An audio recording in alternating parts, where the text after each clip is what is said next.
Dahil luto na mga idol, saka na natin ito ilalagay dito sa ating piniritong isda. Tilapia.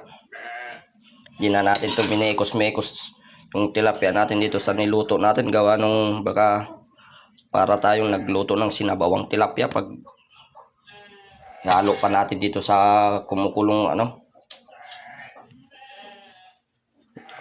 kumukulong sahog yung ating crisping tilapia mga idol.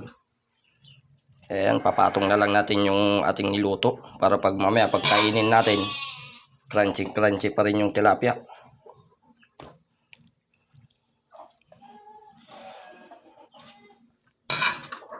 For ko na to mga idol, pang dinner ko na to. Lang natin ulit narap magluto. Gawa nung tinatamad tayo lagi-lagi magluto dahil maliit lang naman nanonood kasi sa video natin.